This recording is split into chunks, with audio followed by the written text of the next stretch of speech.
This was once a masterpiece, a legendary McLaren 650s, built for speed, precision, and pure adrenaline. But today, it looks like the end of the story.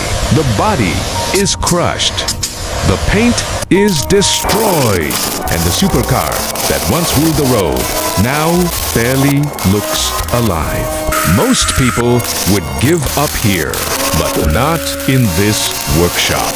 The restoration begins. Bent panels are broken parts are replaced. Every scratch, every dent, every scar slowly erased. Arm by arm, piece by piece, the legend returns. The paint shines again. The curves come back to life.